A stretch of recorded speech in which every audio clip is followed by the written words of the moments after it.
जब नारदको अभिप्राय सुन्नुभयो वेदव्यासले, भगवानको भक्ति गरेपछि कृपा प्राप्त हुन्छ, त्यो कुरो सुनेपछि के गर्नु भन्दाखेरि आज सुतजी महाराज भन्नुहुन्छ, हे सौनक, ब्रह्मनद्यां सरस्वत्या आश्रम पश्चिमे तटे साम्य प्रासयति प्रोक्त ऋषीणां सत्रवर्धन। प्रभु, त्यहाँनिर सरस्वती नदीको तटमा साम्यप्रस नाम गरेको आश्रम थियो। त्यो आश्रममा बस्नु अनि बसेर भागवतको रचना सुरु गर्नु। भागवत त सुरु गर्नुपर्ने कहाँबाट सुरु गरौँ, कहाँबाट कोट्यौँ? कतै न कतै कुरा गर्नको लागि कसै न कसैको कुरो त चाहियो नि। नभए अहिलेको समय जस्तो हुन्छ, घर परिवार सबै घरमै हुनुहुन्छ भन्दा घरमै हुनुहुन्छ, बोलचाल कतिको छ भन्दा बोलचाल छैन, किनकि सबै मोबाइलमा निहुरेर बसेका हुन्छन् है। ओल्लो मान्छे पल्लो मान्छेसँग बोल्दैन, पल्लो मान्छे उताकोसँग बोल्दैन, किनकि मोबाइलमा निहुरेका छन्। घरमा बोलचाल छैन, मान्छे त सबैजना हुन्छन् तर बोल्ने कोहीसँग फुर्सद छैन, हो कि होइन? हालत त्यही छैन। अब त्यसो भएपछि त गाह्रो हो। अनि भागवतको रचना गर्नको लागि प्रसङ्ग कोट्याउनु भयो, महाभारतको अन्तिम प्रसङ्ग। यदा मृधे कौरव सृञ्जयानां वीरेष्वथो वीरगतिं गतेषु वृकोदरा विद्धगदाभिमर्शा भग्नो रुदण्डे धृतराष्ट्रपुत्रे। कहाँबाट सुरु गर्नुभयो? जुन समयमा महाभारत युद्धकालमा कौरव र पाण्डव दुईटै पक्षबाट वीर योद्धाहरू मरेर गएका थिए, सबै योद्धाहरू मरेर गए। अनि वृकोदर भनेको भीमको गदाले दुर्योधनको तिग्रा भाँचिएको थियो, युद्धभूमिमा लडिरहेको थियो। त्यही पनि आश के गर्थ्यो थाहा छ?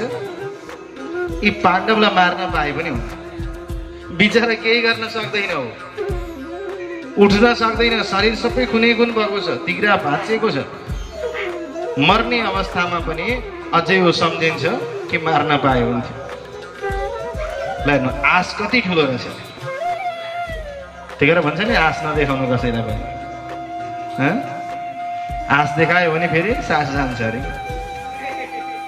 आश नदेखाउनु है कसैलाई। अनि त्यही समयमा आइपुग्यो अश्वत्थामा। अश्वत्थामाले आर्यो भने, महाराज मैले तपाईँलाई भनेको थिएँ नि, प्रधान सेनापति बनाउनुहोस् मलाई, म सबै काम गर्छु। मान्नु भएन। कुर्सीको लडाइँ त उहीँदेखि लागेको थियो कि, यहाँ मात्रै होइन। अहिले हामी हाम्रा नेता लड्छन् कुर्सीको लागि भन्छौँ नि, होइन, उहीँदेखि लड्दै लड्दै आएको नियम हो क्या यो चाहिँ। अश्वत्थामालाई पनि प्रधान सेनापति बन्नु थियो। महाराज, भीष्मे हते गते द्रोणे कर्णे च अभिनिपातिते आशा बलवती राजन सद्यो ज्योत्स्यति पाण्डव। सबै मरेर गए। भीष्म मरे, द्रोण मरे, कर्ण मरे। तपाईँले मान्ने जति पनि ठुल्ठुला थिए नि वीर योद्धाहरू सबै मरे। अझै पनि आशा छ है मार्छु भने। महाराज, त्यति मात्रै होइन, 100 जना तपाईँहरू होइन, 100 भाइ भएको ठाउँमा 5 जना भाइले मार्न सक्नु भएन। अनि के बलवानका कुरा गर्नुहुन्छ? अहिले हाम्रो समाजमा त्यस्तै छ भक्तसँग। यहाँ हाम्रो समाज नि, दाजुभाइ हामी अलग अलग हुन्छौँ, आफ्नो कार्य व्यस्तताले अलग बस्नुपर्छ, त्यो ठिक कुरो। तर एउटालाई आपद पर्दाखेरि अर्को दौडेर जानुपर्छ क्या सहयोग गर्नु। हाम्रो त के छ भने सिस्टम, हेरौँला न म बेगर कसरी गर्दो रहेछ। दाजु गमक्क पर बसेका छन्, भाइ गएर झुक्नु पर्ने, भाइ गमक्क पर बसेका छ, त्यसले के गर्दो रहेछ हेर्छु म पनि। अनि परिवार फुट्छ, तहस नहस हुन्छ, भोलि गाउँलेले हेप्छन्। पाण्डवको जस्तै दाजुभाइ एक भएर बस्ने हो भने नि कसैले हल्लाउन सक्दैन। यो कुरा याद गर्नुहोस्। तर त्यही दाजुभाइमा झगडा भयो, गाउँलेले चाल पाए यिनीहरूको मिलेका छैनन् भने भोलि त्यही दिन जरा काट्न थाल्छ। सम्झिनुपर्ने कुरा छ है यहाँनिर चाहिँ। अनि अब के गरौँ त भन? उसले भने महाराज प्रधान सेनापति बनाउनु छ अझै पनि। 5 पाण्डव कहाँ बसेका छन्, कहाँ सुत्छन् त्यो मलाई थाहा छ, म मारेर आउँछु। यसो हेर केही छैन, यसो टिको लगाइदियो त्यहीँबाट। शरीरमा खुन लागेको थियो, त्यो खुनको टिको लागेर भन्थ्यो ल आजदेखि तिमी मेरो प्रधान सेनापति। अश्वत्थामा प्रधान सेनापति भयो, अब मार्नको लागि गयो। तर मेरो भगवान कति बाठो हुनुहुन्थ्यो थाहा छ? भगवानले युधिष्ठिरलाई के भन्नुभयो भने, युधिष्ठिर आज युद्ध जितेको दिन हो हेर। युद्ध जितेको दिनमा जहाँ बसेर तिमीले युद्ध गर्यौ त्यहाँ बस्नु हुँदैन, ठाउँ सर्नुपर्छ। बिहे गर्दा नि ठाउँ सार्ने चलन छ नि होइन? छ कि छैन? छ। ठाउँ अलिकति सर्नुपर्छ। त्यसैले आज युद्ध जितेको दिन हो कि ठाउँ सरौँ हामी। भगवानलाई त थाहा थियो यहाँ पठाउँछ मार्न,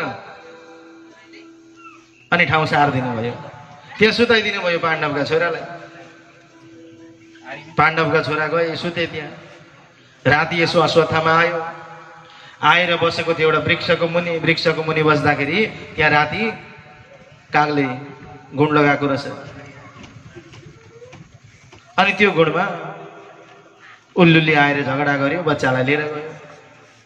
कागले त राति आँखा देखेन, उल्लुले देख्यो। अनि अश्वत्थामाले के विचार गर्यो भने मैले पनि झगडा त यिनीहरूसँग राति गर्नुपर्छ, दिउँसो यदि झगडा गर्न म सक्थेँ भने त सबै भाइले मारिहाल्थेँ यिनीहरूलाई। ठुल्ठुला वीर योद्धाहरू थिए, यिनीहरूले मार्थे नि, मैले त मार्न सक्दिनँ नि। राति झगडा गर्छु, सुतेको ठाउँमा गएर मार्छु भनेर गयो। भगवान यी सबै दृश्यलाई निहालिराख्नु भएको छ।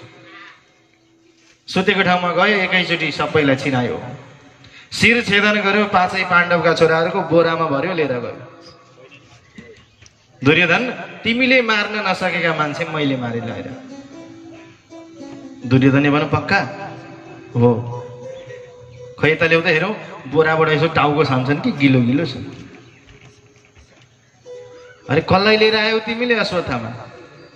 यी 5 पाण्डव त होइन, किनकि जसको टाउकामा गदा प्रहार गर्दा गदा उछिट्यो त्यो टाउको अलिकति पनि केही हुँदैन थियो, आज यति कोमल कसरी भयो? यो शिर त 5 पाण्डवको पक्कै हुँदै होइन। अरे 5 पाण्डव सुतेको ठाउँमा गएर मारेर लिएर आएको, कस्तो नपत्याएको तिमीले? खोलेर हेर न। खोलेर हेर्न लगायो, नभन्दै खोलेर हेर्छन् त 5 पाण्डव होइन, पाण्डवका छोराहरू छन्। तिमीले हाम्रो वंश नै नाश गर्यौ, पानी दिने मान्छे नै कोही छोडेनौ, अब तिमीलाई छोड्दैनन् पाण्डवले, अब सक्यो तिम्रो जिन्दगी भन्दा भन्दै दुर्योधनले प्राण त्याग गर्यो। भोलिपल्ट बिहान सबैजना आए, द्रौपदी पनि आइन्। द्रौपदी पनि आइन्। त्यहाँ आएर सबैजना बसेका छन्। त्यहाँ बसेर हेर्दाखेरि छोराहरू उड्छन् भने उड्दैनन्, केही गर्दा पनि उड्दैनन्। के भएछ आज, किन उड्दैनन् यिनीहरू? द्रौपदी गएर उठाउन खोज्छिन्, यसो हेर्छिन् त छैन, छोराहरूको शिर त छैन।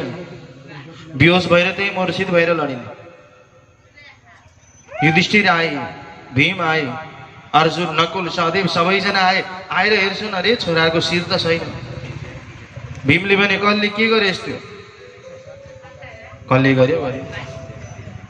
हामीले गरेको हो। अनि भीमले भने अब जोसुकै होस्, न आफ्नो लागि न आफ्नो स्वामीको लागि यी अबोध बच्चालाई मार्ने मान्छेलाई छोड्नु हुँदैन। अर्जुनले भने द्रौपदी तिमी चिन्ता नगर, तिम्रो आँसु म पुस्दिन अहिले जबसम्म त्यो आदताईलाई पक्रेर ल्याउँदैन, त्यसलाई म छोड्दिन। अनि त्यहाँबाट गए। भगवान श्री कृष्णलाई रथमा राखेर खोज्दै खोज्दै गए, कसले मारे? भगवानलाई त थाहा थियो अश्वत्थामाको पछि गरे, बचेको त्यही थियो। अनि गएर च्याप्प समातिछन्। बबन्धा मर्षताम राक्षः पशुम रसनया यथा, जसरी पशुलाई हामी रस्सीले बाँध्छौँ नि त्यसरी नै बाँधे रथमा घिर्स्याउँदै लिएर आए। जब लिएर आए यसो हेर्छिन्, द्रौपदीले देखिन्, अरे प्रभु मुच्यता मुच्यता मे स ब्राह्मणो नितराम गुरु। छोडिदिनुहोस्। अर्जुन भन्छन् द्रौपदी के भन्छ, कलियुगमा बचेको एउटै मात्रै चिज छ भने दान। किन? अब यसलाई मारेर तपाईँका छोरा जीवित हुन्छन्, अरू केही होइन। अनि यस्तो कलियुग आउँदैछ, यो कलियुगमा मान्छेहरू अधर्मी हुन्छन्, पापी हुन्छन्, त्यसलाई कुट्नु भएन नि, विचार गर्ने मात्रै हुन्छन्। के गरेर यिनीहरूलाई तल आउने? सम्झाउनु पर्छ। भगवानको भक्ति गरेर मारिरहेछ, छोरालाई मार्यो, यसलाई मार्दा छोरा उठ्छ नि त। एक त ब्राह्मण पुत्र, ब्राह्मणलाई गाली गर्यो भने त के जुनीमा जानुपर्छ अरे, लात्ताले आनुमा लङ्गडो हुनुपर्छ अरे, गरुडले भन्छ होइन। झन् मार्नु भयो भने ब्रह्म हत्या लाग्छ कि लाग्दैन? ब्राह्मणलाई मार्नेवाला आज सिकारीको घरमा खसी भएर जन्मिन्छ भन्छ कि गरुड। अनि तपाईँलाई ब्राह्मण पद लाग्छ कि लाग्दैन? मैले त केही छैन, छोराहरू गए कमसेकम पतिदेव हुनुहुन्छ, तपाईँहरूको अनुहार हेरेर बाँच्छु। अब यिनलाई मार्नु भयो भने यिनकी आमा न पति न छोरो, बिचरी के गर्छिन् ती? मारोदिदस्य जननी गौतमी पति देवता, तिनलाई त अझै पीडा हुन्छ होला, अझै रुन्छन् होला। गौतमी बस्न सक्छिन् या सक्दैनन्? यिनकी आमा गाह्रो हुन्छ यिनलाई, त्यही भएर छोडिदिनु। अब अर्जुन परे दोधारमा, अघि भनेका थिए आँसु त्यतिखेर पुस्छु जबसम्म त्यो आदत आइलाई लिएर आउँदिन, मार्दिन। भगवानलाई सोधे कृष्ण के गरौँ हो, अब त बिजोग पो भन्दा। भगवानले भन्नुभयो सुन, ब्रह्म बन्धुर न हन्तव्य आतताई बधारहण। भगवान भन्नुहुन्छ ब्रह्म बन्धुर न हन्तव्य, ब्राह्मणका छोरालाई हे अर्जुन मार्नु हुँदैन। अर्जुनले छोडिदिए, प्रभु ल ठिक छ। आतताई बधारण, जसले बच्चालाई मार्छ, स्त्रीलाई मार्छ, तिनीहरूलाई छोड्नु हुँदैन। फेरि च्याप्प समात्छ, होइन कृष्ण एउटा टुङ्गो निचोड देऊ न, कि मार भन कि न छोड भन। कहिले मार्नु हुँदैन भनेको छ, कहिले छोड्नु हुँदैन भनेको छ, मैले गर्नु चाहिँ के? अनि भगवानले भन्नुभयो त्यसो भए सुन, कुनै पनि प्रतिष्ठित व्यक्तिलाई यदि मार्नु नै छ भने उसको इज्जतमा दाग लगाइदेऊ, चार पाटा मुण्डन गरिदेऊ, देश निकाला गरिदेऊ। त्यो भन्दा उसको मृत्यु के हुन्छ? आफै मरे तुल्य हुन्छ। प्रतिष्ठित व्यक्तिलाई इज्जतमा दाग लाग्यो भने मरे तुल्य हुन्छ, त्यो बाँच्न सक्दैन। त्यही भएर यसलाई पनि के गर, यो ब्रह्मबन्धु ब्राह्मणको छोरो हो, मार्न त भएन, आतताई हो, छोड्न हुँदैन। अब यसको लागि एउटै प्रायश्चित छ, चार पाटा मुण्डन गरिदेऊ, देश निकाला गर। अर्जुनले त्यसै गरे। अनि त्यहाँबाट सबैजना आए, मरेका व्यक्तिको अन्त्येष्टि कर्म सबै सके। अनि अन्त्येष्टि कर्म सकेपछि यतापट्टि भगवान भन्नुहुन्छ, हे सौनक, भगवानले अब पाण्डव पक्षलाई आफ्नो शक्ति, आफ्नो इच्छा अनुसार सबै कुरा दिनुभयो, सबै पुर्याइदिनु भयो। अनि पाण्डवलाई भन्नुभयो अब सुन, मैले यहाँ बसेर काम छैन, म अब निस्किनु पर्छ, म जान्छु, अब म आफ्नो ठाउँमा जान्छु, हस्तिनापुरबाट बिदा हुन्छु, म द्वारिका प्रस्थान गर्छु, तिमीहरूको काम पनि सकियो। ल बरु भन तिमीलाई के चाहिन्छ, सबैलाई केही न केही चिज दिन्छु। सबै आए, आफ्नो आफ्नो इच्छा दिएछु। माग्ने बेला भयो। भगवान कस्तो अवस्थामा भन्दै हुनुहुन्थ्यो भने एउटा हातले रथ समात्नु भएको थियो। हेर्नुहोस् है, गन्तुम कृतमतिर ब्रह्मन द्वारकाम रथमास्थित, रथ त्यहाँ उपस्थित भइसकेको थियो, द्वारिका जानको लागि तयार। एउटा खुट्टो चढाइसक्नु भएको थियो, अर्को यसरी हामी ढोकामा झुन्नेर कहिलेकाहीँ बोल्छौँ नि, गाडीमा चढ्दा ल गएँ अब के गर्नु, यस्तै हो, फेरि आउँदै गर्नु भन्छन्, यताबाट उताबाट हुन्छ हजुर भन्छौँ, हो त्यस्तै अवस्था थियो। हेर्नुहोस्, एउटा हातले समात्नु भएको छ, एउटा खुट्टो टेक्नु भएको छ, अनि यहाँ कुरा गर्दै हुनुहुन्थ्यो। त्यही समयमा उताबाट आवाज आयो, पाहि पाहि महायोगिन देव देव जगतपते नान्यम त्वदभयं पश्ये यत्र मृत्यु परस्परम। हे जगदीश्वर बचाउनुहोस्, मलाई बचाउनुहोस्, रक्षा गर्नुहोस् प्रभु। कामम दहतु माम नाथ, हे नाथ मामे गर्भो निपात्यताम, म मर्न चाहन्छु तर एउटा इच्छा, मेरो गर्भ नमरोस्। भगवान भन्नुहुन्छ हो रहेछ, यसो हेर्नुभयो। अरे उत्तरा, अभिमन्युकी पत्नी उत्तरा रुँदै रुँदै आउँदै रहेछन्। के भयो प्रभु, हेर्नुहोस् न यो ब्रह्मास्त्र मेरो गर्भलाई टार्गेट गरेर आउँदैछ, कसले चलाएको? भगवानले यसो हेर्नुभयो, अश्वत्थामाले देश निकाला गरेर बाहिर छोडेको त छोडेनछन् यिनले। 5 पाण्डवतिर हेरेको अग्निबाण प्रहार गरेको छ। त्यता उत्तराको गर्भलाई टार्गेट गरेर त्यता ब्रह्मास्त्र चलाएको छ। बडो विचित्र रहेछ यो त। भगवानले भन्नुभयो, अर्जुन अब तिमी नै छौ, अश्वत्थामालाई ब्रह्मास्त्र फर्काउन आउँदैन, तिमीले फर्काइदेऊ ब्रह्मास्त्र अनि रक्षा गर। भगवानलाई भने प्रभु तपाईको जिम्मा हो, यो के गर्नुहुन्छ? अनि भगवानले सूक्ष्म रूप लिनुभयो, सूक्ष्म रूप लिएर गएर त्यो बच्चालाई रक्षा गर्नुभयो। भगवान जाने बेला भयो अनि सबैले आफ्नो आफ्नो इच्छा अनुसार वरदान माग्दैछन्। कसले के माग्यो, कसले के माग्यो। हामी जस्तै त होइनन्, पक्कै पनि तिनीहरू अर्कै वरदान माग्छन्। अब हामीलाई पो अनेक चिज चाहिन्छ त होइन, घर चाहियो, गाडी चाहियो, जग्गा चाहियो, जमिन चाहियो, पैसो चाहियो। भगवान परतिर त्यहाँ चोकतिर यसो घडेरी प्लटिङ हुँदैछ अरे 10 धुर्ची मलाई है, फकाउने काम त हामी गर्छौँ नि। भगवानलाई चढाएको के छ भन्दा 2 रुपियाँको अगरबत्ती। भगवान कति सस्तो है, 1 किलो स्याउमा अनि 2टा अगरबत्तीमा खुसी हुने को त भन्दा भगवान। पैसो पनि धेर चाहिएन, 5 रुपियाँले पुग्यो। 5 गर्दा पो खर्च लाग्छ त बढी, भगवानलाई चढाउँदा थोरैमा भयो।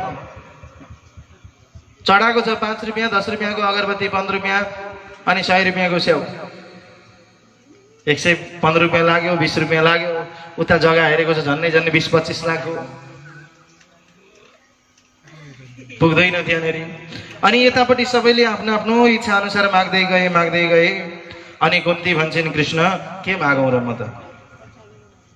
तिमीले कस्ता कस्ता दुःखबाट हामीलाई बचाएका छौ थाहा छ?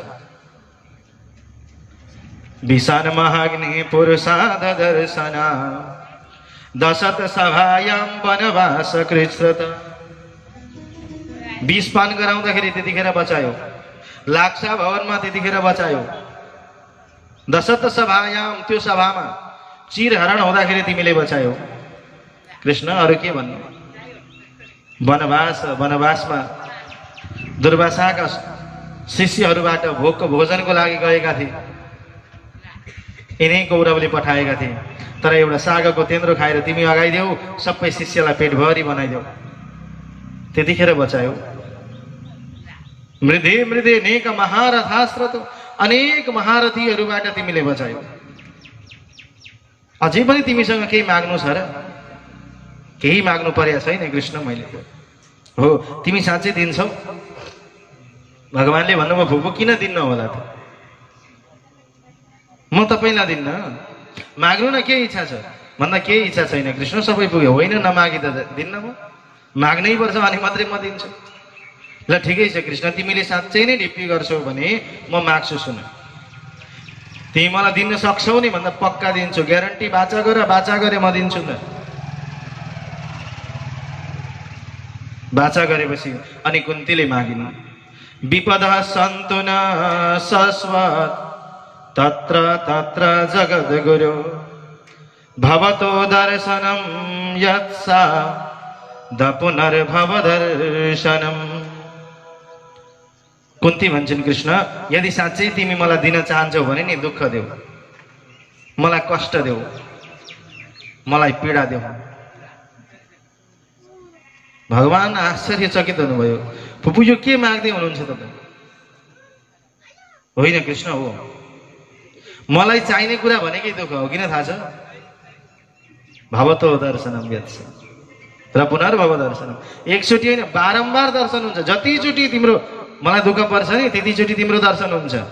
यो संसारमा हामी पनि कस्ता छौँ अरे नि, दुःख में सुमिरन सब करे, सुख में करे न कोई, जो सुख में सुमिरन करे तो दुख काय को हो। माया को सब भजे माधव भजे न कोई, जो एक बार वो माधव भजे सो भव से पार हो। आज कुन्ती भन्दैछन् कृष्ण जब कोही आएका थिएनन् नि त्यतिखेर मेरो श्याम मेरो कृष्ण नै आएका थिए। प्रत्येकचोटि दुःखको समयमा प्रत्येकचोटि कष्टको समयमा मेरो कृष्णले नै मलाई साथ दिएको थियो। जब कोही आउँदैन यो संसारमा, जब कसैले साथ दिँदैन त्यतिखेर साथ दिने भनेको को रहेछ भन्दाखेरि कृष्ण नै हो, अरू कोही होइन। अरू संसारमा कसैले पनि हेरेनन्, अरूले सबैले गाली गरे, के भने, कसले के भनौँ, कसले के भन्यो, दुःख कष्ट पीडा त पर्यो आफूलाई। त्यही पीडामा नुन छर्किने काम बरु अरूले गरे, तर ती सबै नुनलाई पनि धोएर पखालेर चिटिक्क पारेर हर घडी हर पल हरेक क्षण साथ दिने काम गर्यो कसले? कृष्णले काम गरे, तिनै ईश्वरले काम गरे, अरू कोही छैन। अरू कोही छ त संसारमा साथ दिने भगवान बाहेक? छैन। अनि कुन्ती आज भन्दैछिन् जब कोही संसारमा आउँदैन त्यतिखेर मेरो श्याम मेरो कृष्ण आउँछन् भनेर उपकार गर्दैछन्। अनि यसरी भगवान सबैलाई आफ्नो आफ्नो इच्छा अनुसार वरदान दिनुभयो। कुन्तीले 26वटा श्लोकबाट भगवानको स्तुति गरिन्। अनि भगवान जान लाग्नु भएको थियो। युधिष्ठिर पुगेछन् र भने कृष्ण मलाई नि भित्रभित्र कस्तो नराम्रो लागिरहेको छ। भगवानले भन्नुभयो किन, के भयो? हेर न, मलाई त कस्तो लाग्दैछ भने 1000 वर्षसम्म नर्कमा गए भने पनि म छुटकारा पाउँदिन होला। किन? बाल द्विज सुहृद मित्र पितृ भ्रातृ गुरुद्वः न मे स्यान्निरयान मोक्ष यपि वर्षायुतायुतै। बच्चालाई मारियो, काकाहरूलाई मारियो, बडाबाबालाई मारियो, गुरुलाई मारियो, मित्र सम्बन्धी साथी कतिलाई मारियो। बच्चादेखि बुढासम्म व्यक्तिलाई मारियो भने मोक्ष हुन्छ कतै? अब भगवानले सम्झिनु के भयो भने यी युधिष्ठिरले मैले भनेको कुरा पत्याउँदैन। किनकि घरमा छोरो पण्डितबाट आएको छ। अब छोराले अर्थी उपदेश दिन्छ बुवा आमालाई, बाबा आमा यस्तो होइन यस्तो गर्नुपर्छ। अब आमा बाबाले के भन्नुहुन्छ, तैँले हामीलाई जन्माएको कि हामीले तँलाई जन्माएको सिकाउँछस्? जति नै ठुलो विद्वान भए पनि मान्नेवाला होइन। अब कृष्णलाई साथी सम्झेको छ युधिष्ठिरले। यो साथीले भनेको कुरा यो त मजाक गरिरहन्छ, पत्याएन। ठिकै छ त्यसो भए जाउँ भनेर लिएर जानुभयो भीष्म पितामहसँग। भीष्म पितामहसँग लिएर गइसकेपछि भीष्म पितामहको आँखा खोल्यो। आँखा झट्ट खोल्ने बित्तिकै यसो हेर्नुहुन्छ, हेर्दाखेरि त अगाडि अर्जुन छन्। अर्जुन अनि तिम्रो सारथी खोइ? भगवानले भन्नुभयो पितामह म यहीँ छु। अनि के कति कामले आज युधिष्ठिरलाई यसो अलिअलि ज्ञान दिनु पर्यो प्रभु, मैले भनेको कुरो केही पनि पत्याउँदैन। अनि भीष्म पितामहले भन्नुभयो राजन सुन, यो कसैले कसैलाई मारेको होइन, यी सबै कुराहरू कृष्णकै हातबाट भएको। हामी त निमित्त मात्रै हौँ। द्रोणम च भीष्मम च जयद्रथम च कर्णम तथान्यनपि योधवीरन् मया हतस्त्वं जयिमा व्यतिष्ठा युध्यस्वचित्सा शिरणे शपथना। गीतामा भन्नुभएको छ नि, जति मरेर गए नि ती सबै मैले मारेको भन्नुभएको छ। मेरा धाममा आएका हुन्, मसँगै लीला गर्न आएका हुन्, लीला समाप्त भएर आएका भनेर पनि बताउनु भयो, तर पत्याएन। अनि अर्थी उपदेश दिनुभयो राजन सुन, सबैभन्दा पहिले दान धर्मान राजधर्मान मोक्ष धर्मान विभाग छ, स्त्री धर्मान भगवत धर्मान समसव्यसयोगत। विभिन्न रूपहरूलाई बताउँदै भन्नुहुन्छ राजधर्मान, राजाको धर्म के हो? जसले अत्याचार गर्यो अन्याय गर्यो त्यसलाई दण्ड दिनु, नबुझिकन नजाचिकन कसैलाई पनि दण्ड नदिनु। पहिले विचार गर्नु। हिम्मत निर्णायक व्यक्तिले जो निर्णयात्मक छ उसले निर्णय गर्ने मान्छेले यति कुरा बुझ्नुपर्छ यो सही हो यो गलत हो भन्ने कुरो चाहिँ थाहा पाउनु पर्यो कि ए मेरो आफन्त रहेछ यसलाई अलिअलि यसो दण्ड दिन्छु छुटकारा गराइदिन्छु भने त्यो हुँदैन। नियम लागू बराबर हुनु पर्यो, सबैलाई बराबर हुनुपर्छ, अनि मात्रै थाहा हुन्छ त्यो राजाको धर्म। प्रजाहरूलाई छोराछोरी जस्तै पालन पोषण गर्नुपर्छ, उनीहरूलाई दुःख पर्यो भने आफू दुःखी हुन सक्नु पर्यो, अनि मात्रै त्यो सच्चा राजा बन्छ। देशको खाबो त्यतिखेर मात्रै बन्छ। सम्पूर्ण प्रजाहरूको दुःखलाई बुझ्न जसले सक्छ त्यसले मात्रै देशको हित गर्छ, देशको रक्षा गर्छ। नभए देशको रक्षा गर्दैन। आफ्नो हित सोच्ने मान्छेले कहिल्यै पनि अर्काको हित सोच्दैन। आफूलाई नै कताबाट भलो हुन्छ, आफूलाई चाहियो के पहिले, अनि मात्रै अर्कालाई हेर्छन्। पहिले आफ्नो पेट भर्नु पर्यो होइन, आफ्नो गोजी भर्नु पर्यो, अनि मात्रै छिमेकीको गोजी छ कि छैन तसँग भनेर सोध्नु पर्यो। त्यही भएर पहिलो कुरो त्यो भयो। त्यसपछि दान धर्म दान गर्नु, कमाएको 10% दान गर्नु। जति कमाउँछौ त्यसको 10% दान गर्नु। अब कति कमाएका छौँ त आफ्नो विचार हो। खुसी मनले दान गर्नु। अब कोही कमाउँछौँ होला, लाख रुपियाँ कमाउँछौँ, कहिले करोडौं कमाउँछौँ होइन, कहिले 1 रुपियाँ कमाउँछौँ, कहिले कमाउँदैनौँ। हामी धेरै छौँ त्यस्ता मान्छे। तर सकिन्छ, हामीले सक्छौँ भने दान गर्नुपर्छ। यो मात्रै आफ्नो निजी हुन्छ है। फेरि बाहिर ब्याङ्कमा राखेको त ब्याङ्कमै हुन्छ, त जाँदैन, अर्काले खाइदिन्छन्। अरू बेला दुःख नभने पनि मरेर जाँदाखेरि त नाकाको नतिया खोल्दाखेरि मेरी आमालाई कति दुःख होला भन्ने रुने यही समाज हेर्नु। मरेर गइसकेपछि पनि नतिया खोल्दा काट्दाखेरि त्यो खुस्केर पनि रुने मान्छे हामी नै हौँ। अरू बेला यिनीहरू किरै लाग्दा पनि ए किरा लाग्छ पुछपाछ गर्नुपर्छ भन्ने हामी नै हौँ। समाज हो क्या यो।